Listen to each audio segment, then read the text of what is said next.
छोटे से ब्रेक के बाद एक बार फिर आपका स्वागत है न्यूज 24/7 तक। मैं हूं आपके साथ निशा नामदेव। आइए रुक करते इस वक्त की बड़ी खबर की ओर। जबलपुर नगर कांग्रेस कमेटी के अध्यक्ष सौरभ नाटी शर्मा ने बताया कि स्कूल की जमीन हड़पने भूमाफिया प्रशासन के साथ मिलकर रच रहा साजिश, जिसके चलते ग्वारीघाट स्थित मोदी सोसाइटी में प्रस्तावित स्कूल की भूमि को भूमाफियाओं के द्वारा प्रशासन की सांठगांठ से कूट रचित दस्तावेज तैयार कर हड़पने का षड्यंत्र रचा जा रहा है, जिसके चलते मोदी सोसाइटी के रहवासियों में भारी आक्रोश व्याप्त है। जमीन की इस लूट में नायब तहसीलदार आरआई पटवारी भूमाफियाओं के साथ इनकी सांठगांठ है। मौके पर पहुंचे भूमाफियाओं ने सोसाइटी के रहवासियों से गाली गलौज की और गुंडागर्दी करते हुए धक्का मुक्की की, जिसमें सोसाइटी में भय का वातावरण बना हुआ है। इस मामले में माननीय न्यायालय ने भी सोसाइटी के पक्ष में फैसला सुनाया था। इसके बाद भी भूमाफिया का आतंक नहीं थमा, जिससे आक्रोशित होकर आज कांग्रेस पार्टी के साथ मोदी सोसाइटी के समस्त रहवासियों ने एसडीएम गोरखपुर कार्यालय का घेराव कर ज्ञापन सौंपकर चिताया कि अगर 48 घंटे के भीतर इस मामले में कार्रवाई नहीं हुई तो कांग्रेस पार्टी क्रमबद्ध आंदोलन करेगी।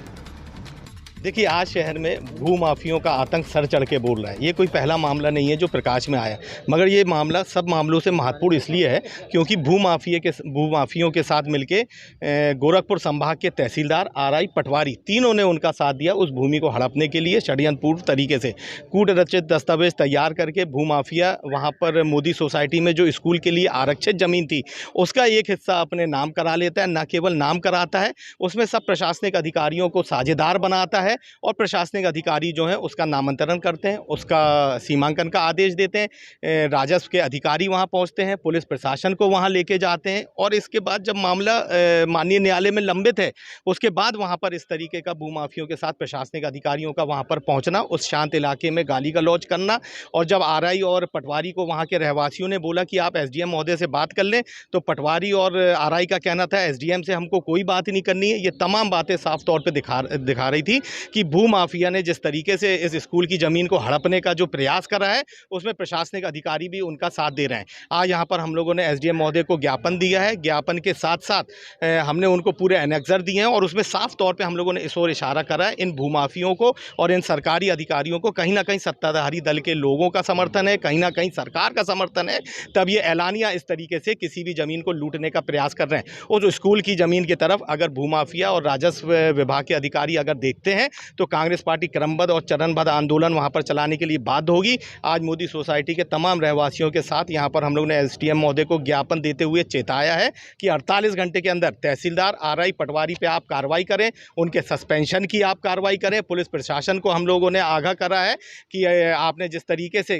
अनैतिक तौर पर भूमाफिया का साथ दिया, आपके ऊपर भी कार्रवाई होने का काम हो। 48 घंटे के अंदर अगर इन तीनों अधिकारियों पर कार्रवाई नहीं होती है, मोदी सोसाइटी में रोक अगर उस ज़मीन पर रोक नहीं लगा दी जाती है तो कांग्रेस पार्टी यहां पर अनिश्चितकालीन आंदोलन करने के लिए तैयार है।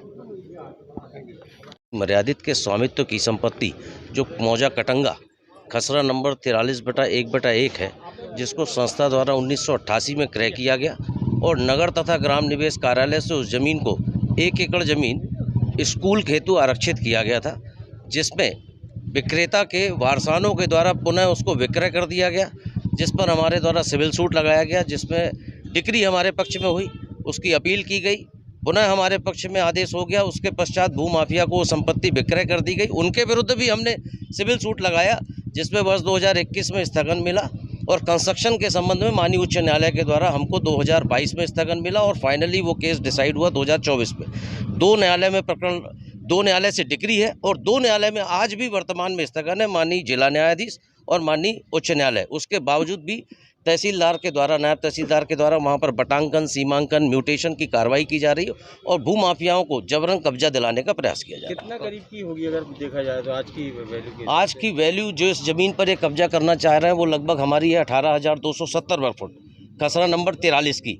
उसकी ज़मीन की कीमत लगभग आज की डेट में 4,000 रुपये वर्ग फुट की ज़मीन है, जो लगभग मेरे ख्याल से 6 से 7 करोड़ 8 करोड़ की होनी चाहिए। शुभ नाम है? अशोक कुमार गुप्ता। मोदी गृह निर्माण सहकारी सोसाइटी है, वहाँ के रहवासी और जो कांग्रेस के पदाधिकारी हैं उनके द्वारा एक ज्ञापन दिया गया है कि वहाँ पर कोई स्कूल हेतु भूमि रिजर्व रखा गया है, उस पर निर्माण कार्य करने के उद्देश्य से उसका सीमांकन कराया जा रहा है। तो इस आशय की शिकायत और ज्ञापन के रूप में उन्होंने दिया है। कितनी करीब जमीन है? ये उन्होंने बताया है कि लगभग 1 एकड़ ज़मीन है जो कि स्कूल बनाने के लिए सुरक्षित रखी गई है। उसमें कुछ कवर कर ली है क्या इसमें? नहीं, अभी तो कुछ नहीं है। अभी उनका कहना ये था कि सीमांकन करने गई थी टीम, तो उसमें उनको आपत्ति है कि इस भूमि पर सिविल न्यायालय में मामला विचाराधीन है और वहाँ से माननीय सिविल न्यायालय से स्टे है। उसके बावजूद भी वहाँ सीमांकन की कार्रवाई की गई है। तो चूँकि उनके द्वारा ज्ञापन दिया गया है, उसका परीक्षण करा लेते हैं, देख लेते हैं कि यदि माननीय न्यायालय का स्टे होगा तो उस जैसा निर्देश ऑर्डर में लिखा होगा उसके अनुरूप पालन किया जाएगा। ठीक।